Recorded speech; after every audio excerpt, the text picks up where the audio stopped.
నమస్తే SDV news కి స్వాగతం. నా పేరు యశ్వంత్. ముందుగా హెడ్లైన్స్ చూద్దాం.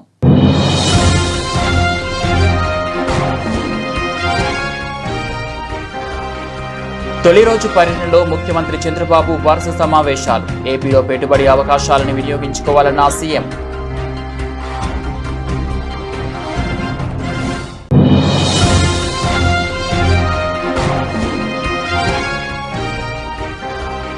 కలెక్టర్లు, ఇరిగేషన్ శాఖ అధికారులతో సీఎస్కే విజయానంద్ టెలికాన్ఫరెన్స్. రైతులకు యూరియా, ఇతర ఎరువుల కొరత రానిపోతని ఆదేశం.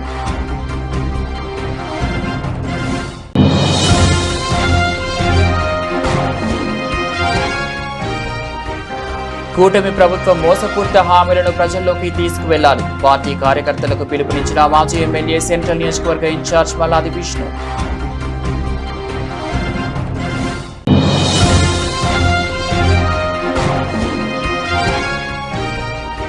ఉద్యోగ, ఉపాధ్యాయ, కార్మిక పెన్షన్ల సమస్యల పరిష్కారం కోసం కృషి చేస్తున్నాం స్పష్టం చేసిన అసోసియేషన్ల ఐక్యవేదిక steering committee chairman K R Suryanarayana.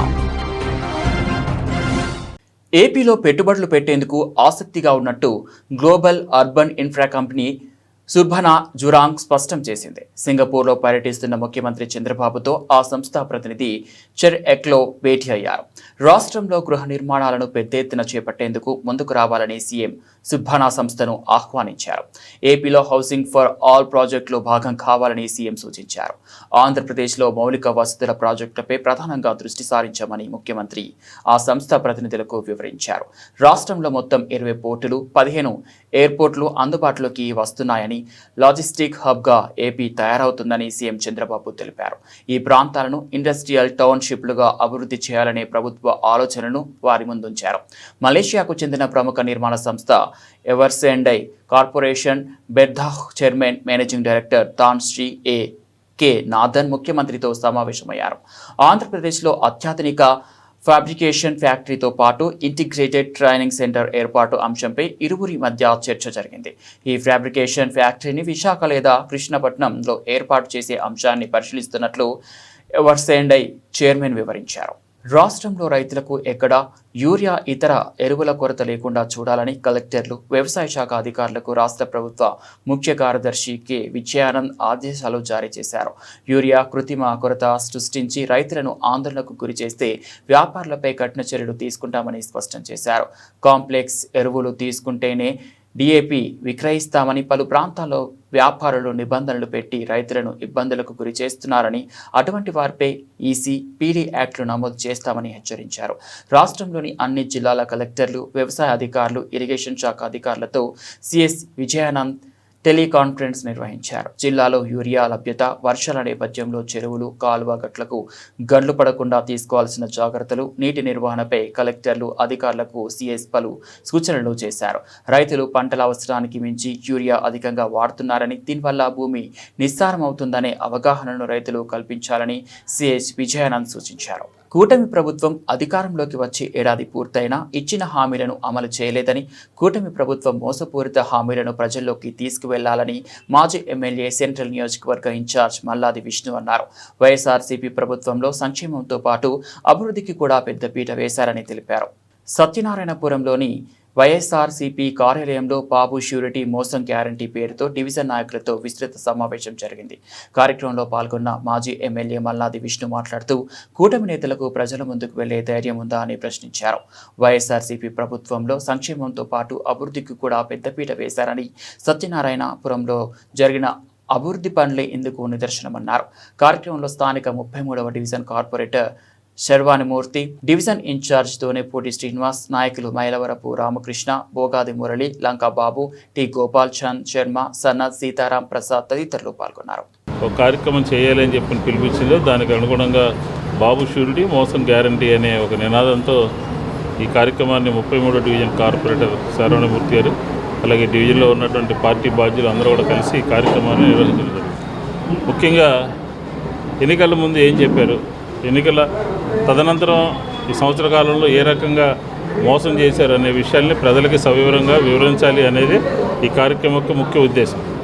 ఎన్నికల ముందు 3 సిలిండర్లు ఇస్తానన్నారు, ఆడబిడ్డ నిధి ఇస్తానన్నారు, నిరుద్యోగ భృతి ఇస్తానన్నారు. అలాగే పెన్షన్లు అర్హులైనటువంటి వాళ్ళందరికీ పెన్షన్లు ఇస్తానన్నారు. ఇట్లాగ అనేక కార్యక్రమాలని నిరంతరం కొనసాగిస్తాము అని చెప్పి పెన్షన్ తప్ప ఇంకా ఏ కార్యక్రమం కూడా ఇచ్చినటువంటి పరిస్థితి లేదు. అమ్మఒడి తల్లికి వందనం కూడా ఎంతమంది ఉంటే అంతమందికి కటింగులు లేకుండా ఇస్తాము అని చెప్పి ఏం చేశారో మనకి ఈరోజు అందరికీ కూడా తెలిసినటువంటి విషయం. కాబట్టి మా ప్రభుత్వంలో ఎన్నికల మేనిఫెస్టోలో నవరత్నాల పేరు మీద చేసినటువంటి కార్యక్రమాలన్నీ కూడా ఇప్పటికీ కూడా సచివాలయంలో రికార్డెడ్గా ఉన్నాయి. ఉదాహరణకి ఈ డివిజన్లో 1000 మందికి 1200 మందికి ఇళ్ల స్థలాలు ఇచ్చాం. అలాగే ఈబీసీ నేస్తము, చేయూత, ఆసరా, అమ్మఒడి, ఇలాగా ప్రజలకు కావలసినటువంటి పేదరికాన్ని పోగొడుతూ మధ్యతరగతి వర్గాల వారు, అలాగే విద్యావంతులు, అలాగే సామాన్యులు ఎవరికి ఏ రకమైనటువంటి కార్యక్రమం కావాలన్నా కూడా ఆ కార్యక్రమాన్ని ప్రభుత్వం జగన్మోహన్ రెడ్డి గారి నాయకత్వంలో చేయడం జరిగింది. కాబట్టి ఇవాళ కూడా కరెంటు ఛార్జీలు పెంచను అన్నాడు, అవసరమైతే తగ్గిస్తానన్నాడు. కానీ ఈరోజు ఏం జరిగింది? దేశవ్యాప్తంగానేమో రాష్ట్ర వ్యాప్తంగానేమో 18,000 కోట్ల రూపాయలు కరెంటు భారాన్ని మోపారు. కానీ ఈరోజు విజయవాడ సెంట్రల్ నియోజకవర్గంలో 150 కోట్ల రూపాయలు ప్రతి నెల కూడా గోల్డ్ లోడ్ కొట్టి వసూలు చేస్తూ ఉన్నారు. మామూలుగా కాదు, కరెంటు ఛార్జీలు మోయిపోతూ ఉంది. మొన్న ఎంపీని ఎక్కడో అడిగితే మాకు సంబంధం లేదు, పోయినోడు చేశాడనండి. అంటే మా మీద నెట్టేసేటటువంటి ప్రయత్నం తప్ప నిలబడి సమాధానం చెప్పి కరెంటు ఛార్జీలు తగ్గిస్తామని కానీ కరెంటు ఛార్జీలు దాని మీద వివరంగా చెప్పేటటువంటి పరిస్థితి అయితే లేదు. కాబట్టి ఈరోజు మేము ఒకటే చెప్తున్నాం, ప్రజలకి నిత్యావసర సరుకులు పెరిగినాయి, అలాగే కరెంటు ఛార్జీలు పెరిగినాయి, అలాగే ప్రభుత్వం నుంచి మనీ సర్క్యులేషన్ లేదు, రాష్ట్రం అప్పులు ఊబిలైపోయింది. ఈ సంవత్సరం మొదటి 3 నెలల్లోనే 15.61% అప్పులు వేగంగా పెరిగినాయి. దీనికి చంద్రబాబు నాయుడు గారు ఏం సమాధానం చెప్తారు? అప్పులు ఆదాయం ఏమో తగ్గింది, అప్పులేమో పెరిగినాయి. కాబట్టి మేము అప్పు చేసినా కూడా రాష్ట్ర ప్రగతికి, ప్రజల యొక్క జీవన స్థితిగతులు మెరుగుపరచడానికి వారి అకౌంట్లో నేరుగా డబ్బులు వేసినటువంటి ప్రభుత్వం మాది. కాబట్టి ఎన్నికలకు ముందు చెప్పినటువంటి మాటలు, బాబు షూరిటీ, మోసం గ్యారంటీ, మీరు ఇంటింటికి బాండ్లు ఇచ్చారు, ఓటీపీలు ఇచ్చారు, మిస్డ్ కాల్స్ ఇప్పించారు, మీకు వచ్చే నెలలో ఇంత వచ్చేస్తుందని చెప్పారు. ఇవన్నీ కూడా నిజం కావాలి కదా.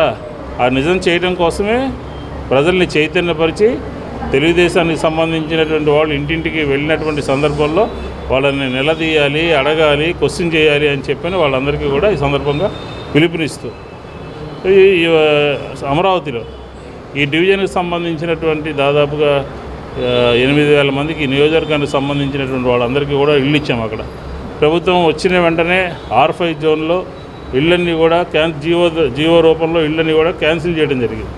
వాళ్ళకి 2 సెంట్లు 3 సెంట్లు ఇస్తామని చెప్పి ఆశ చూపించారు. త్వరితగతిన R5 జోన్లో క్యాన్సిల్ చేసినటువంటి ఇళ్ళని కొద్ది రోజుల్లో కనుక ఇవ్వకపోతే వైఎస్ఆర్ కాంగ్రెస్ పార్టీ ఉద్యమం చేస్తుంది అని చెప్పి ఈ సందర్భంగా మనవి చేసుకుంటూ ఈరోజు 33వ డివిజన్లో ఈ కార్యక్రమాన్ని నిర్వహించడం జరిగింది. అందరికీ ధన్యవాదాలు. సెంట్రల్ నియోజకవర్గ సమన్వయకర్త మాజీ శాసనసభ్యులు మల్లాది విష్ణు గారి ఆదేశాల మేరకు మా ప్రీతమ నాయకులు జగన్మోహన్ రెడ్డి గారు ఏదైతే దిశానిర్దేశం చేశారో దాని సందర్భంలో మా 33వ డివిజన్లో బాబు షూరిటీ మోసం గ్యారెంటీ అనే కార్యక్రమాన్ని నిర్వహించడం జరిగింది. కార్యకర్తలందరితో కూడా ఏం జరుగుతోంది ఏంటి అనేది అప్పుడు మాజీ శాసనసభ్యులు మల్లాది విష్ణు గారు దిశానిర్దేశం చేయడం జరిగింది. ఎందుకంటే ఎన్నో రకాల పథకాలు ఇచ్చాం, ప్రజలకు అన్నింటిలో కూడా అండగా నిలబడిన పార్టీ వైఎస్ఆర్ కాంగ్రెస్ పార్టీ అయితే మేము ఇంకా ఎక్కువ చేస్తామనే మాటలతో ఈరోజు అధికారంలోకి వచ్చిన ఇప్పుడున్న ప్రభుత్వం ఏం చేస్తోంది అనేది ప్రజలకి విశదీకరించడానికి ఈ కార్యక్రమం జరిగింది. రానున్న రోజుల్లో ప్రజల దగ్గరికి వెళ్తాం, ఏమేమి తప్పులు జరుగుతున్నాయి, ఏమేమి వాళ్ళకి ఇచ్చిన హామీలు నిలబెట్టుకోవట్లేదో ప్రభుత్వాన్ని నిలదీసే కార్యక్రమం చేస్తామని తెలియజేసుకుంటూ ఈ కార్యక్రమంలో పాల్గొన్న ప్రతి ఒక్కరికి మా ధన్యవాదాలు తెలియజేసుకుంటాం. ఉద్యోగ ఉపాధ్యాయ కార్మిక పెన్షనర్ల సమస్యల పరిష్కారం కోసం ఒక చట్టబద్ధమైన వేదిక కోసం కృషి చేస్తున్నామని అసోసియేషన్ల ఐక్యవేదిక steering committee chairman KR Suryanarayana తెలిపారు. ఉద్యోగుల పెన్షనర్ల సమస్యల పట్ల ప్రభుత్వం అనుసరిస్తున్న వైఖరి పట్ల ఆయన తీవ్ర అభ్యంతరం వ్యక్తం చేశారు. ఉపాధ్యాయుల బదిలీల్లో సైతం రాజకీయ జోక్యం చోటు చేసుకోవడం దుర్మార్గమన్నారు. అందరినీ కలుపుకొని ఉద్యోగ ఉపాధ్యాయ కార్మిక పెన్షనర్ల సమస్యల పరిష్కారం కోసం కార్యాచరణ రూపొందించనున్నట్లు ఆయన వివరించారు. ఉద్యోగ ఉపాధ్యాయ కార్మిక పెన్షనర్ల అసోసియేషన్ ఐక్యవేదిక స్టీరింగ్ కమిటీ సమావేశం బందర్ రోడ్లోని రామ్మోహన్ గ్రంథాలయంలో గల వాజ్పేయి హాల్లో జరిగింది. ఈ సమావేశంలో పాల్గొన్న steering committee chairman KR Suryanarayana, deputy secretary general Ramesh Kumar, Baji Pathan, chairman Harikrishna ఇంకా ఇతర ప్రతినిధులు పాల్గొని పోస్టర్ విడుదల చేశారు. అనంతరం చైర్మన్ సూర్యనారాయణ మాట్లాడుతూ ఉద్యోగుల సమస్యల పట్ల ప్రభుత్వం ఉదాసీనంగా వ్యవహరిస్తుందని అన్నారు. ప్రభుత్వ ఆర్థిక పరిస్థితి దృష్ట్యా ఉద్యోగులకు చెల్లించాల్సిన బకాయిలు పేరుకుపోయి నేడు వేల కోట్లకు చేరాయన్నారు. బకాయిలతో పాటు 4 డిఏలు, 2013 వేతన సవరణ ఇంతవరకు జరగలేదన్నారు.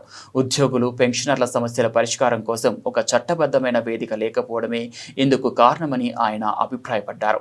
ఎన్ని సమస్యలు ఎదురైనా ఉద్యోగుల, ఉపాధ్యాయ, కార్మిక, పెన్షనర్ల సమస్యల పరిష్కారం కోసం చట్టబద్ధమైన వేదిక సాధించేందుకు కార్యాచరణ రూపొందించుకుంటామని సూర్యనారాయణ స్పష్టం చేశారు. తమ సమస్యల పరిష్కారం కోసం టీ తాగుతూ మాట్లాడుకుందాం రా పేరిట ఒక లోగోను రూపొందించి విడుదల చేశారు. ఉద్యోగ, ఉపాధ్యాయ, పెన్షనర్ల సంఘాల ఐక్యవేదిక చైర్మన్గా ఉన్నాను. గత నెల జూన్ 5వ తారీఖు నాడు మా ఆంధ్రప్రదేశ్ ప్రభుత్వ ఉద్యోగుల సంఘానికి నూతన కార్యవర్గానికి రాబోయే 3 సంవత్సరాల కాలపరిమితికి నూతనంగా కార్యవర్గానికి ఎన్నికలు జరగటం, జూన్ 5న విజయవాడలో ఎస్ఎస్ కన్వెన్షన్స్లో మేము ప్రమాణ స్వీకారం చేసి బాధ్యతలు స్వీకరించడం జరిగింది. ఆ సందర్భంగా జరిగిన మా రాష్ట్ర కౌన్సిల్ సమావేశంలో ఈ రాష్ట్రంలో ఉద్యోగ, ఉపాధ్యాయ, పెన్షనర్లు ఎదుర్కొంటున్నటువంటి ప్రధానమైన సమస్యల మీద పరిష్కారానికి ఒక ప్రారంభం పలకాలని, దానికి ఒక సరైనటువంటి కార్యాచరణ తీసుకోవాలని, ఆ కార్యక్రమం మేము ఊహించిన దానికి మించి విజయవంతం చేయడం ద్వారా ఉద్యోగులు ఈ రాష్ట్రంలో ఆంధ్రప్రదేశ్ ప్రభుత్వ ఉద్యోగుల సంఘం పట్ల, నాయకత్వం పట్ల చూపించినటువంటి నమ్మకాన్ని నిలబెట్టుకునేటట్టుగా ఈ సమస్యల పరిష్కారానికి కార్యాచరణ తీసుకోవాలని మేము ఆనాడు కౌన్సిల్ సమావేశంలో నిర్ణయం చేసుకోవడం జరిగింది. దాని కొనసాగింపుగా సైలెంట్గా ఉండండి. దాని కొనసాగింపుగా ఆ కార్యాచరణ ఏ రకంగా ఉండాలి, ఏ రకంగా దీన్ని ముందుకు తీసుకువెళ్ళాలి, ప్రస్తుతం ప్రధానంగా ఉద్యోగులు కోరుకుంటున్నటువంటి ఆర్థికపరమైన ప్రయోజనాల అంశంలో ఒక పక్క చూస్తే రాష్ట్ర ప్రభుత్వం యొక్క ఆర్థిక పరిస్థితి చాలా దయనీయంగా ఉండటం, ప్రతి నెల జీతాలు, పెన్షన్లకే ఇబ్బంది పడుతున్నటువంటి పరిస్థితుల్లో పేరుకుపోయిన వేల కోట్ల రూపాయల బకాయిలు ఏ రకంగా వస్తాయి, ఇంకా 1/7/2023 నుంచి మాకు రావాల్సినటువంటి వేతన సవరణ ఎలా జరుగుతుంది, రావాల్సిన 4 డిఏలు ఎట్లా, దీనికి ఏదైనా ఒక నిర్దిష్టమైనటువంటి ఒక ప్రత్యామ్నాయ పరిష్కార మార్గం ఏమైనా ఉందా అని ఆలోచన చేయడానికి, అలాగే ఈ రాష్ట్రంలో అందరూ సమాజం అంతా గమనించాల్సిన విషయం ఏంటంటే భారత రాజ్యాంగం ప్రకారం పౌర సమాజంలో ఉన్న ప్రతి వారికి వారికి వచ్చే ఏ సమస్యకైనా పరిష్కారానికి ఒక చట్టబద్ధమైన వేదిక ఉండాలి, పరిష్కార వేదిక. కానీ మీరు చూసినట్టయితే ఆంధ్రప్రదేశ్ రాష్ట్రంలో ఉద్యోగ, ఉపాధ్యాయ, పెన్షనర్ల యొక్క సమస్యల పరిష్కారానికి చట్టబద్ధమైన వేదిక ఏది లేదనేటువంటి విషయాన్ని సందర్భంగా మీ అందరి దృష్టికి తీసుకొస్తున్నా. కేవలం ఎప్పుడో 90ల దశకం ముందు రూపొందించిన రూల్స్లో ఐఏఎస్ అధికారులని అప్పిలేట్ అథారిటీస్గా డిజిగ్నేట్ చేసినప్పటికీ వాస్తవానికి ఈ రాష్ట్రంలో మారినటువంటి పాలనా విధాన పద్ధతులు, కంప్యూటర్లు వచ్చిన తర్వాత WhatsApp governance, teleconference, video conference, సమీక్షల పేరు మీద ఐఏఎస్ అధికారులు ఎవరు ఉద్యోగులు పెట్టుకున్న దరఖాస్తుల్ని, అప్పీల్ని పరిశీలించేటువంటి పరిస్థితి లేదు. వాళ్ళు అప్పిలేట్ అథారిటీస్గా ఉన్న అడ్మినిస్ట్రేటివ్ ట్రిబ్యునల్ని, భారత రాజ్యాంగాన్ని సవరించి పార్లమెంటు చట్టం ద్వారా ఏర్పరిచిన అడ్మినిస్ట్రేటివ్ ట్రిబ్యునల్ని దేశంలో అన్ని రాష్ట్రాల్లో, కానీ ప్రభుత్వం 5 ఏళ్ళు దాటిన వాడిని బదిలీ చేస్తాం కంపల్సరీగా అని నిబంధన పెట్టి నువ్వు ఒక 5 ఆప్షన్లు ఇవ్వని అడిగి 5 ఆప్షన్లు ఇచ్చావు కాబట్టి అది నీ రిక్వెస్ట్ బదిలీ కింద పరిగణిస్తాము, నీకు జాయినింగ్ టైమును, ఊరు మారినందుకు రావాల్సిన ట్రావెలింగ్ అలవెన్స్ ఇవ్వనేటువంటి నిబంధన చెప్పడం అసలు చట్టవిరుద్ధం. ఆర్థిక శాఖ అధికారులు తప్పుడుగా, దుర్మార్గంగా వ్యవహరిస్తున్నారని నేను ఆరోపిస్తూ ఉన్నా. ఒక చట్ట నిబంధన ద్వారా సంక్రమించిన హక్కుని ఆర్థిక శాఖ అధికారులు ఒక ఎగ్జిక్యూటివ్ ఉత్తర్వు ద్వారా తీసేయడానికి వీలు లేదనేటువంటి విషయాన్ని ఈ సందర్భంగా తెలియజేస్తూ ఉన్నా. అలాగే ఆ రిలాక్సేషన్ మీరు చూశారు, మనంతా రిలాక్సేషన్ గడువు 31తో ముగుస్తుందంట. 31వ తారీఖు రాత్రి 12 గంటలకి బదిలీ ఉత్తర్వులు మాకు వాట్సాప్లో పెడతారు. ఆ బదిలీలో అన్యాయం జరిగితే ఎవరికి చెప్పుకోవాలా, ఎప్పుడు అప్పీల్ చేసుకోవాలా? తెల్లారి పొద్దున్న వెళ్తే ఆల్రెడీ బదిలీలో గడువు ముగిసిపోయింది, వాళ్ళ నుంచి మళ్ళీ నిషేధం వచ్చేసింది కాబట్టి ఇంక ఇప్పుడు ఏం చేయలేమంటారు. అంటే ఉద్దేశపూర్వకంగా అర్ధరాత్రి బదిలీలు ఇచ్చి వాటిని మర్నాడు మార్పు చేయడానికి అవకాశం లేని రీతిలో కావాలని అధికారులు వ్యవహరిస్తూ ఈ బదిలీలు అనేవి మాకు ప్రాణాంతకంగా తయారైనటువంటి విషయాన్ని చెప్పక తప్పటం లేదు. గౌరవ ముఖ్యమంత్రి గారు పొలిటికల్ గవర్నెన్స్ అంటే ప్రజా సంక్షేమం కోసం, రాష్ట్ర అభివృద్ధి కోసం చేసేటువంటి ప్రభుత్వం తరఫున చేపట్టేటువంటి కార్యక్రమంలో వారి రాజకీయ పార్టీ విధానాలని అనుసరించడం, అమలు చేయడం ద్వారా పొలిటికల్ గవర్నెన్స్గా చేస్తారని భావించాం తప్ప ఇలా రాజకీయ నాయకులు, ఎమ్మెల్యేల మీద మా బదిలీలు ఆధారపడే పరిస్థితి వస్తుందని మేము ఊహించలేకపోయినామనే విషయాన్ని మనవి చేస్తూ ఉన్నాం. మొన్న జరిగినటువంటి విలేజ్ వార్డ్ సెక్రటరీ ఉద్యోగుల బదిలీలు అయితే ఘోరాతి ఘోరమైనటువంటి పరిస్థితి ఉందని కూడా తెలియజేస్తూ ఉన్నాం. ఇలాంటి అన్ని సమస్యలకి ఒక చట్టబద్ధమైన పరిష్కార వేదికలు ఏర్పాటు చేయాలనేటువంటి ఉద్దేశంతో మా ఆంధ్రప్రదేశ్ ప్రభుత్వ ఉద్యోగుల సంఘం నిన్న మా రాష్ట్ర కార్యవర్గంలో మా కార్యాచరణని ఎలా ఉండాలని నిర్ణయించింది, ఒక కార్యక్రమాన్ని చేపట్టింది. దాని ఆమోదం కోసం ఈరోజు మాతో అనుబంధంగా ఉన్న ఐక్యవేదిక స్టీరింగ్ కమిటీ సభ్యుల సమావేశాన్ని ఏర్పాటు చేసుకున్నాం. అది ఏమిటి మా కార్యాచరణ అనేది వీడియో రూపకంగా మా ప్రధాన కార్యదర్శి గారు మీట నొక్కడం ద్వారా ప్రదర్శన చేస్తారని తెలియజేస్తూ ముగిస్తున్నా. Thank you. Modern pentathlon association Andhra Pradesh ఆధ్వర్యంలో 9వ ట్రైత్లే 2వ టెట్రాథలాన్ స్టేట్ ఛాంపియన్షిప్ పోటీలను పెనమలూరులోని బ్లూమింగ్ డేల్ ఇంటర్నేషనల్ స్కూల్లో నిర్వహించారు. నిన్న నుంచి జరుగుతున్న ఈ పోటీలో రాష్ట్రంలోని వివిధ ప్రాంతాలకు చెందిన క్రీడాకారులు ఉత్సాహంగా పాల్గొన్నారు. Horse riding, shooting, cross country run, swimming, fitness, fencing వంటి అంశాల్లో పోటీలు నిర్వహించారు. నేడు బహుమతి ప్రధానోత్సవ కార్యక్రమాన్ని నిర్వహించారు.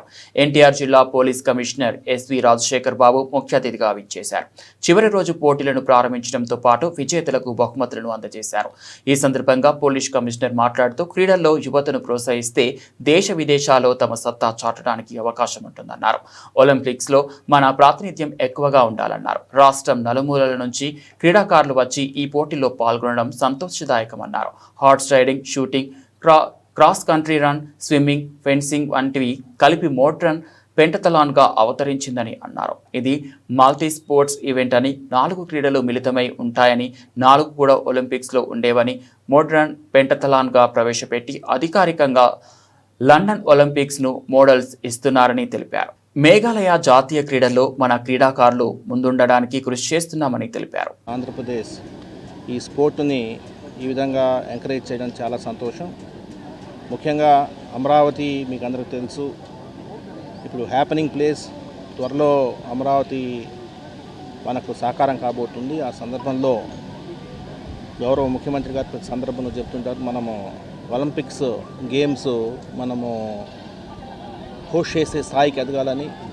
సో అందులో భాగంగా ఇటువంటి స్పోర్ట్స్ మన యువతలో కొంత ప్రోత్సహిస్తే ఖచ్చితంగా వీరు దేశ విదేశాల్లో తమ సత్తా చాటేదానికి అవకాశం ఉంటుంది.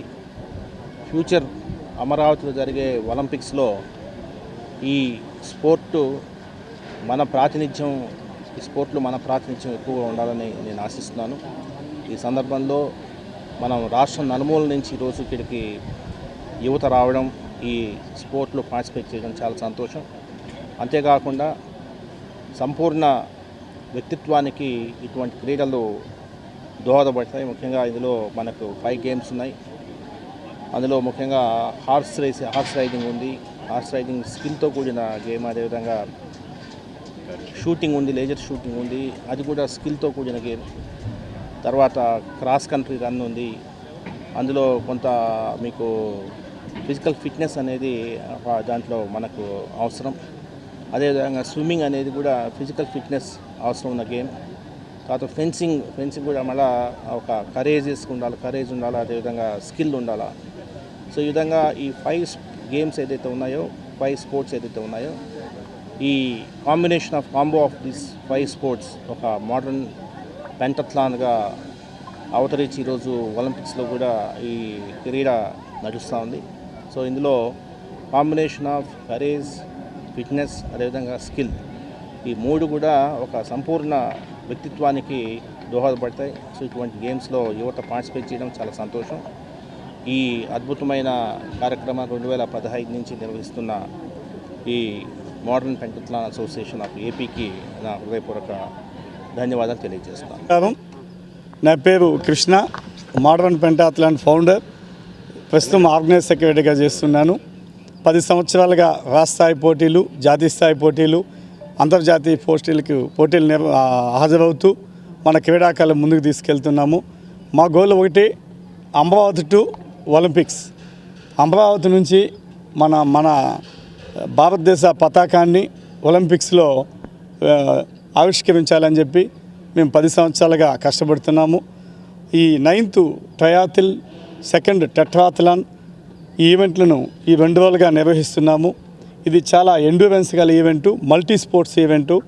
4 స్పోర్ట్స్ మిళితమై ఉంటుంది. 4 కూడా ఒలింపిక్స్లో ఉండే స్పోర్ట్స్ని మోడర్న్ పెంటాథ్లాన్ కింద జాయిన్ చేసి 100 సంవత్సరాల క్రితమే దీన్ని ఇంట్రడ్యూస్ చేసి అఫిషియల్గా లండన్ ఒలింపిక్స్ నుంచి మెడల్స్ బహుకరిస్తున్నారు.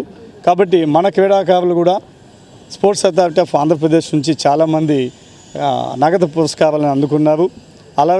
అలాగే గోవా జాతీయ క్రీడల్లో కూడా మన ఆంధ్రప్రదేశ్ని ముందు నిలపడానికి పథకాలు సాధించారు. నెక్స్ట్ జరగబోయే మేఘాలయ జాతీయ క్రీడల్లో కూడా మన క్రీడాకారులు ముందుండడానికి మేము కృషి చేస్తున్నాము. మేము ఖేలో ఇండియా సెంటర్ని ఈ సందర్భంగా అప్లికేషన్ పెట్టుకున్నాము.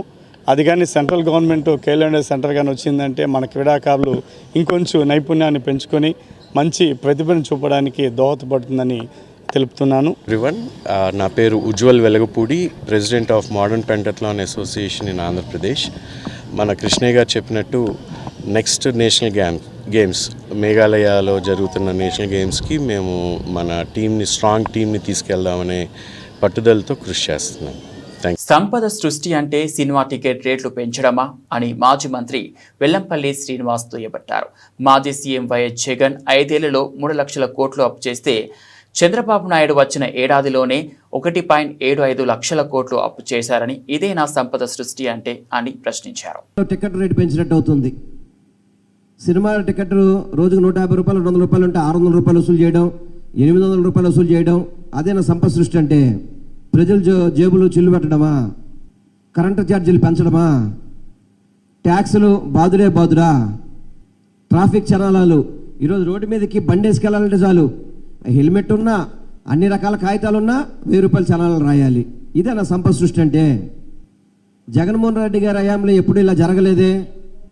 2 ఏళ్ళు కోవిడ్ వచ్చింది, అయినా కానీ ప్రపంచవ్యాప్తంగా కూడా కోవిడ్ ఇబ్బంది అయినా కానీ ఆయన ఏ రోజు కూడా ఇటువంటి తప్పుడు పనులు చేయలేదు. 5 ఏళ్ల పరిపాలనలో 3 లక్షల కోట్ల రూపాయల అప్పు ఉంటే కనుక ఈ 1 సంవత్సరం పరిపాలనలోనే 1,75,000 కోట్లు అప్పు చేసిన గండు ఎవరు ఉన్నారంటే అది చంద్రబాబు నాయుడు, కూటమి ప్రభుత్వం అని చెప్పి మీ అందరికీ కూడా తెలియపరుచుకుంటాను. మహిళలకు డైమండ్స్ అంటే మక్కువ ఎక్కువని, అలాంటి డైమండ్స్ ఆభరణాలను ఎకోలాక్స్ జ్యువెల్స్ విజయవాడ ప్రజలకు అందిస్తుందని ప్రముఖ సినీ నటి తేజస్వి మడివాడ తెలిపారు. బందర్ రోడ్లో నూతనంగా ఏర్పాటు చేసిన ఎకోలాక్స్ జ్యువెల్స్ షోరూంను ఆమె లాంఛనంగా ప్రారంభించారు. ఈ సందర్భంగా ఆమె మాట్లాడుతూ విజయవాడలో మొదటి షోరూంను ప్రారంభించడం ఆనందంగా ఉందన్నారు. మహిళలకు నగలన్నా ఆభరణాలన్నా మక్కువ ఎక్కువ అని, అలాంటి మహిళల కోసం వివిధ రకాల డిజైన్లతో ఈ షోరూంలు ఆభరణాలు లభిస్తాయని చెప్పారు. విజయవాడ ప్రజలు ఈ షోరూంను ఆదరించాలని ఆమె కోరారు. Today for Ecolux, it's their first store of many, and diamonds actually అందరు అమ్మాయిలకి ఇష్టం. We love to wear diamonds, but then not all of us can afford it. So అందరికి అవైలబుల్ గా ఉండడానికి Ecolux has come up with these lab grown diamonds which are beautiful. I'm wearing them and I don't feel any difference. నేను real diamonds కూడా వేసుకున్నాను, కానీ ఇవి real diamonds లాగానే ఉన్నాయి అండ్ చాలా మంది డిఫరెన్స్ కూడా చెప్పలేరంట. సో డైమండ్స్ కొనుక్కోవాలనుకుంటున్న అమ్మాయిలందరూ మీ dreams come true. Now you can come to Ecolux in Vijayawada and buy your first diamond. And now I want to know what is the difference between normal diamonds and Ecolux diamonds. Range of diamonds. We have designs for each age group, for each ethnicity. What we are good at is we grow our own diamonds. We manufacture our own jewelry. We get our jewelry right from the factory to the shelves, but thereby eliminating the entire middle process altogether, which is why we have an edge over our competitors in terms of pricing. It's just like, when you go shopping from a factory outlet Yes, store. absolutely. So you guys are shopping your jewelry from a factory outlet store. That's super. బేసిక్గా వాళ్ళదే market అంటున్నారు, మధ్యలో ఎవరు middle men లేరు. So బేసిక్గా ఏమవుతుంది, gold నుంచి diamond నుంచి జ్యువెలరీ హ్యాండ్ టు హ్యాండ్ ఒక డిఫరెంట్ ప్రైస్ అవుతుంది. వీళ్ళే మ్యానుఫ్యాక్చర్ చేసి వీళ్ళే డిజైన్ చేసి directly comes to the store.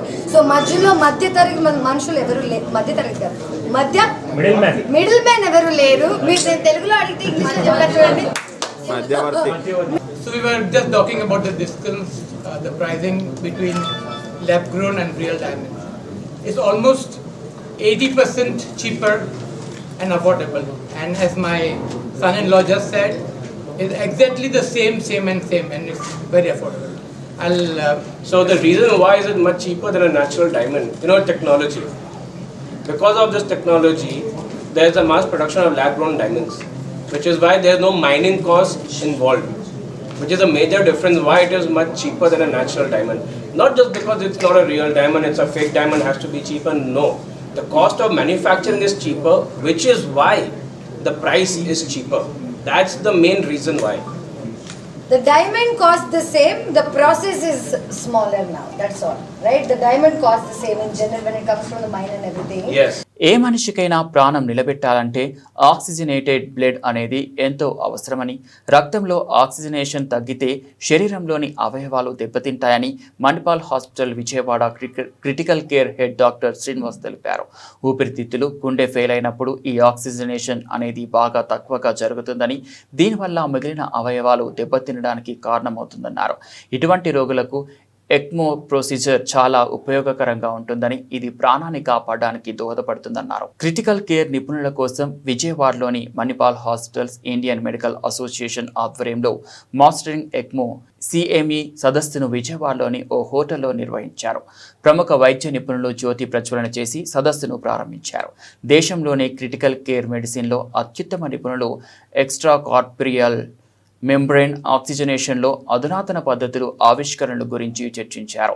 ఈ సందర్భంగా Manipal hospital Vijayawada critical care head doctor Srinivas మాట్లాడుతూ, ఎక్మో ప్రొసీజర్ను విజయవాడలో ప్రవేశపెట్టడానికి CME సదస్సు ఎంతో ఉపయోగకరంగా ఉంటుందన్నారు. రోగిలో ఎప్పుడైనా ఊపిరితిత్తులు లేదా గుండె ఫెయిల్ అయినప్పుడు ఎక్మో ప్రొసీజర్ చేయడం జరుగుతుందన్నారు. ఎక్మో ప్రొసీజర్లో రక్తం అంతా బయటకు తీసుకొచ్చి ఆక్సిజనేట్ చేసి శరీరంలోకి పంపించడం జరుగుతుందన్నారు. నమస్కారం అండి. I'm doctor Srinivas, head of critical care Manipal hospitals Vijayawada. ఈరోజు విజయవాడలో మాస్టరింగ్ ఎక్మో అనే కంటిన్యూస్ మెడికల్ ఎడ్యుకేషన్ ప్రోగ్రామ్ పెట్టాము. అది మణిపాల్ హాస్పిటల్ సౌజన్యంతో జరుగుతూ ఉంది. ECMO extra corporeal membrane oxygenation అనే ఒక ప్రొసీజర్ని విజయవాడలో ప్రవేశపెట్టడానికి ఈ యొక్క CME అనేది ఎంతో ఉపయోగకరంగా ఉంటుంది. బేసికలీ లైక్ ఎక్మో ప్రొసీజర్ ఎప్పుడైతే ఒక పేషెంట్లో లంగ్ కానీ హార్ట్ కానీ ఫెయిల్ అయినప్పుడు ఈ ప్రొసీజర్ జరుగుతూ ఉంటుంది. ఇందులో ఏంటంటే బ్లడ్ అంతా బయటికి తీసుకొచ్చి ఆక్సిజనేట్ చేసి మళ్ళీ బాడీలోకి పంపించడం జరుగుతూ ఉంటుంది. బేసికలీ ఆక్సిజనేటెడ్ బ్లడ్ అనేది ఏ మనిషికైనా కానీ ఒక ప్రాణం నిలబెట్టడానికి ఎంతో అవసరం. ఈ ఆక్సిజనేషన్ అనేది లంగ్ ఫెయిల్ అయినప్పుడు జరుగుతూ ఉంటుంది, హార్ట్ ఫెయిల్ అయినప్పుడు బాగా తక్కువగా అవుతూ ఉంటుంది బాడీలో. అది మిగతా ఆర్గాన్స్ అన్నీ కూడా ఫెయిల్ అవడానికి కారణం అవుతూ ఉంటుంది. సో ఇటువంటి పేషెంట్స్కి డెఫినెట్గా ఈ ఎక్మో అనే ప్రొసీజర్ చాలా హెల్ప్ఫుల్గా ఉంటుంది. It's a life saving frontier. Thank you. నా పేరు doctor Gutta Lokesh, consultant international pulmonologist at Manipal hospitals Vijayawada. రోజు మనకు ముందుగా సార్ చెప్పినట్టుగా ఎక్మో అనేది అడ్వాన్స్డ్ క్రిటికల్ కేర్ యూనిట్లో ఉన్న ఒక పరికరం అండి. ఇదివరకైతే ఎలాగైతే మనకి లంగ్స్ కానీ హార్ట్ కానీ ఫీల్ అయితే క్రిటికల్ స్టేజ్లో ఉండి వెంటిలేటర్ పెడతాము, అలాగే ఎక్మో అనే మిషన్ వెంటిలేటర్ కూడా సరిపోయినప్పుడు మనం నెక్స్ట్ స్టేజ్కి వెళ్ళాలనుకున్నప్పుడు ఎక్మో మిషన్ అనేది పెడతాము. ఇది మన టెంపరీగా అంటే అంతకుముందు నార్మల్గా తిరిగే మనిషి సడన్గా ఏదైనా ఇన్ఫెక్షన్ వచ్చి ఇన్ఫ్లుయెన్జా కావచ్చు, అంతకుముందు కోవిడ్ కావచ్చు, ఎనీ వైరల్ ఇన్ఫెక్షన్ వచ్చి మన లంగ్స్ ఫెయిల్ అయిపోతే వాళ్ళకి సపోర్టింగ్గా మనకు ఈ మిషన్ కనుక పెడితే చాలామంది 50% రికవర్ అయ్యి మళ్ళీ మామూలు మనిషి అయ్యే అవకాశం ఉంటుంది.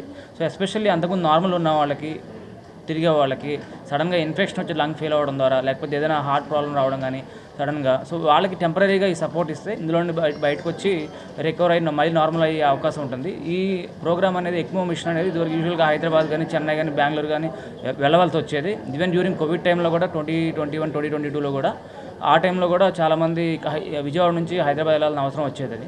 బట్ ఇప్పుడు మనం మణిపాల్ హాస్పిటల్లో అంటే ఎక్మో అనేది ఒక్క మనిషి చేసేది కాదండి. ఒక క్రిటికల్ కేర్ స్పెషలిస్ట్ ఉండాలి, అలాగే పల్మనాలజిస్ట్, కార్డియాలజిస్ట్ అందరూ కూడా ఉండాలి, ఒక నర్సింగ్ కేర్ కానీ, పర్ఫ్యూషనిస్ట్ కానీ, సో అందరూ కలిసి చేసే ప్రక్రియ ఇది. సో అలాంటి టీం అంతా కూడా మణిపాల్ హాస్పిటల్లో ఉన్నారు. అలాగే మనం ఎక్మో ప్రోగ్రామ్ అనేది విజయవాడలో మనం స్టార్ట్ చేసాము. ఇది అందుబాటులో మనకి ఉంది. స్పెసిఫిక్గా మనం ఇక్కడ నుంచి అంత దూరం వెళ్ళాల్సిన అవసరం కూడా లేదు. సో ఒక మనిషిని సేవ్ చేయడానికి ఒక లాస్ట్ స్టేజ్లో ఉపయోగించే పరికరం ఇది. డెఫినెట్గా మనకి చాలామంది లైఫ్స్ అనేవి సేవ్ అవుతాయి. సో ఇది ప్రజలకి అవేర్నెస్ క్రియేట్ చేయడానికి, అలాగే చుట్టూ ఉన్న డాక్టర్స్ కూడా అందరికీ అవేర్నెస్ క్రియేట్ చేయడానికి ఈ ప్రోగ్రామ్ చేస్తున్నామండి. Thank you. సో ఇవాళ మెయిన్గా ఈ ప్రోగ్రామ్ ఏదైతే చేస్తున్నామో మణిపాల్ హాస్పిటల్ ఆధ్వర్యంలో ఎక్మో అనే ప్రోగ్రామ్ మెయిన్గా సార్ చెప్పినట్టు advanced heart failure, advanced lung failure వాళ్ళకి మందులకి ప్లస్ వెంటిలేటర్ సపోర్ట్కి సహకరించిన వాళ్ళకి ఇది కృత్రిమంగా మనకి సపోర్ట్ చేయడానికి, ఎవరికి లంగ్స్ ఫెయిల్ అయినా అడ్వాన్స్డ్గా లేదంటే హార్ట్ ఫెయిల్ అయిన వాళ్ళకి సపోర్ట్ చేయడానికి బాగా ఉపయోగపడుతుందండి. ముఖ్యంగా ఇవాళ ఈ ప్రోగ్రామ్ చేయడానికి ముఖ్య కారణం మనకి ప్రజల్లో కానీ మన చుట్టుపక్కల ఉన్న డాక్టర్లకు కానీ అవేర్నెస్ క్రియేట్ చేయడానికండి. ఇట్లాంటి అడ్వాన్స్డ్ ప్రోగ్రామ్ అనేది మన దగ్గర ఉంది. ప్లస్ మల్టీడిసిప్లినరీ టీమ్ అంటే ఎన్నో టీమ్స్ ఇన్వాల్వ్మెంట్ అంటూ ఉంటుందండి ఎక్మోలో. మనకి పల్మనాలజిస్టులు, cardiologist, critical care, cardiothoracic surgeons, ఇట్లాంటి అన్ని అవైలబిలిటీ అంటూ మనకి మణిపాల్ హాస్పిటల్లో ఉంది. కాబట్టి ఈ అవేర్నెస్ క్రియేట్ చేసి ఎంతో దూరం వెళ్లకుండా, అంటే ముఖ్యంగా ఇట్లాంటి వాటికన్నీ హైదరాబాద్లో కానీ, చెన్నైలో కానీ, బెంగళూరులో కానీ జరగడం ఉంటాయని చెప్పి ఎక్కువగా ఆశిస్తూ ఉంటారు. ఇప్పుడు ఇట్లాంటివన్నీ మనకి మణిపాల్ హాస్పిటల్లోనే ఈ సర్వీసెస్ అన్నీ ప్రొవైడింగ్ అనేది జరగడం అనేది ఉందండి. Thank you. జగద్గురులు శంకర భాష్య భగవద్గీత 29/7/25 నుంచి 9/7/2026 వరకు ప్రవచనం నిర్వహిస్తున్నట్లు ధర్మాధికారి సిస్లా హనుమాత్ ప్రసాద్ శుక్రవారం రామకోటలో నిర్వహించిన విలేకరుల సమావేశంలో వివరాలు వెల్లడించారు. భగవద్గీత వ్యక్తిగత్వ వికాస గ్రంథమని, సమాజంలో జరుగుతున్న అనేక సమస్యలకు పరిష్కారం చూపుతుందన్నారు. శంకర భాష్య భగవద్గీతను ప్రముఖ ఆధ్యాత్మికవేత్తలు Adavikolanu Balamurthy, doctor Meduri Suryanarayana Sharma, doctor Ambatipudi Radheshyam, Sripada Subrahmanya Sastry, doctor Kuppa Peeleswara Sharma, Sisti Prasanjaneya Sharma, Nanduri Kulavadatta, K V Sharma Chowtri, Remilla Venkatarama Krishna Sastry, Naramanchi Ananthakrishna, doctor Jammalamadaka Srinivasa Sastry ప్రవచనం చేస్తారని తెలిపారు. ఆగస్టు 3వ తేదీ సాయంత్రం శివరామకృష్ణ క్షేత్రంలో ప్రవచన బ్రహ్మ మల్లాది చంద్రశేఖర శాస్త్రి శత జయంతి సభను నిర్వహిస్తామన్నారు. జగద్గురువులు శ్రీ శ్రీ భారతీ తీర్థ మహాసన్నిధానం వారి 75వ వర్ధంతిని పురస్కరించుకుని వజ్రోత్సవ భారతిగా ఈ సంవత్సరం అంతా అనేక వైదిక కార్యక్రమాలు నిర్వహించడానికి జగద్గురువులు శ్రీ విధుశేఖర భారతీ సన్నిధానం వారి ఆదేశానుసారము ఆంధ్ర రాష్ట్రంలోనే కాదు దేశం వ్యాప్తంగా ప్రతి శాఖలో కూడా అనేకమైన వైదిక కార్యక్రమాలను నిర్వహించడం జరుగుతోంది. మన క్షేత్రంలో శృంగేరి పీఠ పరిపాలితమైనటువంటి ఈ శివరామకృష్ణ క్షేత్రంలో అనేక వైదిక కార్యక్రమాలతో పాటు ప్రత్యేకంగా శంకర భాష్యానుసారంగా భగవద్గీతని ప్రవచనం చేయటానికి, అది కూడా 12 మాసాలుగా 12 భాగాలుగా విభాగం చేసి ఇక్కడ ప్రవచనం జరిపించడానికి, భగవద్గీతని అనేక మంది అనేక చోట్ల ప్రవచనం చేసి ఉండొచ్చు, కానీ శంకరులు వ్రాసినటువంటి భాష్యానుసారంగా చెయ్యాలి అంటే కొన్ని కనీస అర్హతలు ఉండాలి. వారికి వేదం వచ్చి ఉండాలి, అదేవిధంగా శాస్త్రంలో నిష్ణాతులై ఉండాలి, గురువు యొక్క ఉపదేశాన్ని పొంది ఉండాలి. ఈ మూడు కూడా ఉన్నప్పుడు మాత్రమే శంకరుల యొక్క హృదయాన్ని, వారి భాష్యాన్ని అర్థం చేసుకుని మనకి అందచేయగలగటం అనేటువంటిది జరుగుతుంది. ఈ విధమైనటువంటి శంకర భాష్యానుసారంగా ప్రవచనం జరగటం అనేది ఇదే తొలిసారి. ఇది రేపు 29వ తేదీ, ఈ నెల 29వ తేదీ ఆ రోజు ప్రత్యేకత శృంగేరి శారదా పీఠాధీశ్వరులు జగద్గురువులు శ్రీ విధుశేఖర భారతీ సన్నిధానం వారి 33వ వర్ధంతి అనగా పుట్టినరోజు. 33వ వర్ధంతి సందర్భంగా ఆ రోజు నుంచి ఈ కార్యక్రమాలు ప్రారంభం అవుతున్నాయి. ఈ కార్యక్రమం ఈ మాసం మీ అందరికీ కూడా 12 మాసాలు చెప్పేటువంటి తుంటి కీలు సర్జరీలో ఆధునిక వైద్య విధానాలపై ఆర్థోపెడిక్స్ కు అవగాహన సదస్సు ఏర్పాటు చేసినట్లు ప్రముఖ trauma arthroscopy joint replacement surgeon doctor Bezawada Paparao తెలిపారు. తమ ఆర్థోపెడిక్స్ సొసైటీ ఆధ్వర్యంలో ప్రతి ఏటా ఆధునిక వైద్య విధానాల పట్ల యువ ఆర్థోపెడిక్స్ కు అవగాహన కల్పిస్తుంటామని, రాష్ట్ర వ్యాప్తంగా 200 మంది ఆర్థోపెడిక్స్ హాజరై తుంటి కీలు సర్జరీ మెలకువలు ఆకలింపు చేసుకున్నారని తెలిపారు. తుంటి కీలు సర్జరీ పట్ల అవగాహన కల్పించేందుకు విజయవాడ ఎస్టాబ్యులం కోర్సు పేరిట సదస్సు నిర్వహించారు. విజయవాడ ఆర్థోపెడిక్ సొసైటీ ఆధ్వర్యంలో నోవోటెల్స్లో జరిగిన ఈ సదస్సులో తుంటి కీలు మార్పిడిలో విశేష అనుభవం ఉన్న నిపుణులతో యువ ఆర్థోపెడిక్స్కు ముఖాముఖి ఏర్పాటు చేశారు. ఈ ఆపరేషన్ ఎలా చేయాలి అనేది వారికి స్పష్టంగా డెమోని స్టేషన్ చేశారు. ఈ సందర్భంగా ప్రముఖ trauma arthroscopy joint replacement surgeon doctor Bezawada Paparao, Secunderabad KIMS కు చెందిన joint replacement surgeon doctor Kasa Srinivas మాట్లాడుతూ ఇటీవల కాలంలో ప్రమాదాలు చాలా తీవ్రంగా జరుగుతున్నాయని, యువత ఎక్కువగా గాయాల పాలవుతున్నారని తెలిపారు. గాయాల తీవ్రత వల్ల తుంటి ఎముక సర్జరీల అవసరం పెరిగిందన్నారు. ఈ నేపథ్యంలో సర్జరీల పట్ల యువ ఆర్థోపెడిక్స్ కు అవగాహన కల్పించేందుకు తమ సొసైటీ ఆధ్వర్యంలో సదస్సు ఏర్పాటు చేశామన్నారు. ఏమంటారు? ఓకే ఓకే, వాయిస్ అంత పెద్ద లౌడ్గా ఉండదు. మీరు రెడీ అని అంటే మొదలెడతాం. ఓకే,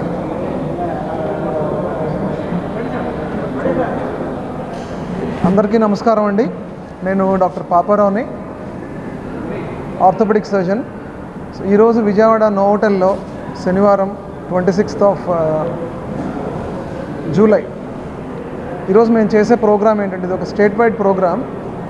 తుంటి కీలు అంటే మెడికల్ జార్గాన్లో ఎసిటాబులం అండ్ పెల్విస్ ఫ్రాక్చర్స్ అనే దాని మీద ఒక కాన్ఫరెన్స్ ప్లస్ వర్క్షాప్ ఆర్గనైజ్ చేస్తున్నాము. విజయవాడ ఆర్థోపెడిక్ సొసైటీతో కలిసి చేస్తున్నాము ఇది.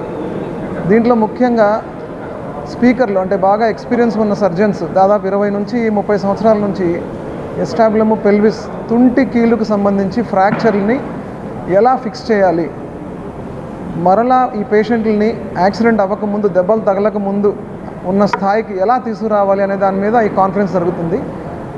సుమారుగా ఒక 200 మంది దాకా డెలిగేట్స్ వచ్చారంటే వీళ్ళల్లో సర్జన్స్ ఉంటారు, senior surgeons, post graduate students ఉంటారు. మన స్టేట్ ఆంధ్రప్రదేశ్ మొత్తం నుంచి ఈ మీటింగ్ వచ్చారు వీళ్ళు. స్పీకర్స్ హైదరాబాద్ కిమ్స్ హాస్పిటల్ నుంచి డాక్టర్ కాసా శ్రీనివాస్ ఆ పక్కన ఉన్నారు. తర్వాత పూణే సంచేతి ఇన్స్టిట్యూట్ నుంచి డాక్టర్ అటుల్ పాటిల్ గారు వచ్చారు.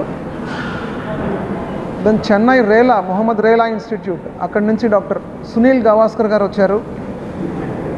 హరిశర్మ గారు హైదరాబాద్ అపోలో హాస్పిటల్ నుంచి. వీళ్ళందరూ బాగా సీనియర్ సర్జన్స్. నాకు టీచర్ అంటే నేను ఉస్మానియా మెడికల్ కాలేజ్ స్టూడెంట్. తర్వాత అందరికీ నమస్కారం. ఇవాళ విజయవాడలో డాక్టర్ పాపారావు గారు పెల్వియాస్టాబులర్ సర్జరీ సిఎంఈ కండక్ట్ చేస్తున్నారు. ఇది విజయవాడ ఆర్థోపెడిక్ అసోసియేషన్తో కొలాబరేటెడ్గా, తర్వాత జాన్సన్ అండ్ జాన్సన్ వాళ్ళు ఇనిషియేటివ్తో చేస్తున్న ప్రోగ్రామ్. ఇందులో ముఖ్య ఉద్దేశం ఏంటంటే హై ఎనర్జీ ట్రామా అంటే ఇప్పుడున్న రోడ్ ట్రాఫిక్ యాక్సిడెంట్స్ చూసినట్టయితే గత ఇంజురీస్తో పోలిస్తే చాలా హై ఎనర్జీ వెహికల్స్, వాటితో పాటు యంగ్ జనరేషన్, చిన్న వయస్కులు, యాక్టివ్గా ఇంట్లో వర్క్ చేసే వాళ్ళు ఎక్కువగా ఇన్వాల్వ్ అవుతూ ఉంటారు. దాంతో ప్రాణ ప్రమాదమే కాకుండా మేజర్గా వీళ్ళు ఇంజురీ తర్వాత బెడ్ రిడెన్ అయిపోవడము, తర్వాత పని చేయడానికి వీలు లేకుండా చాలా సంవత్సరాలు ఉండే విధంగా అవడము, లేదంటే పర్మనెంట్గా పని చేయకుండా ఉండే పరిస్థితికి వచ్చే ప్రమాదం ఉన్నటువంటి ఇంజురీస్ ఇవి.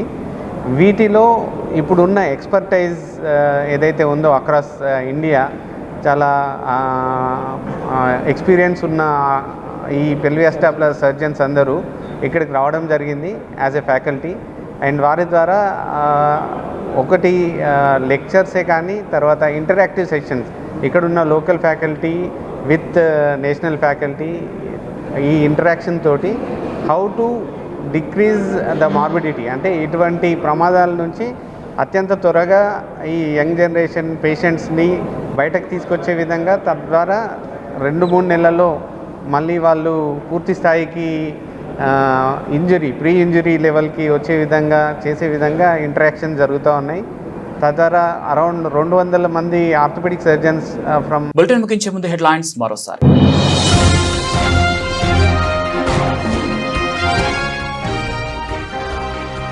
తొలి రోజు పర్యటనలో ముఖ్యమంత్రి చంద్రబాబు వరుస సమావేశాలు. ఏపీలో పెట్టుబడి అవకాశాలను వినియోగించుకోవాలన్న సీఎం.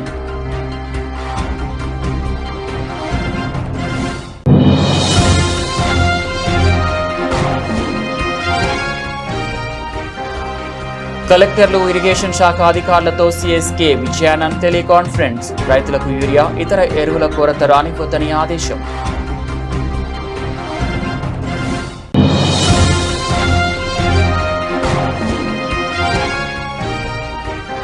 కూటమి ప్రభుత్వం మోసపూరిత హామీలను ప్రజల్లోకి తీసుకువెళ్లాలి. పార్టీ కార్యకర్తలకు పిలుపునిచ్చిన మాజీ ఎమ్మెల్యే సెంట్రల్ నియోజకవర్గ ఇన్ఛార్జ్ మల్లాది విష్ణు.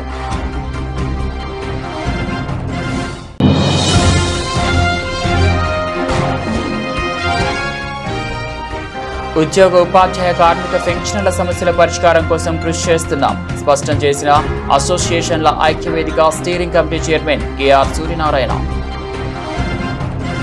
ఇవి బులెటిన్ అప్డేట్స్. మరో బులెటిన్లో మళ్ళీ కలుద్దాం.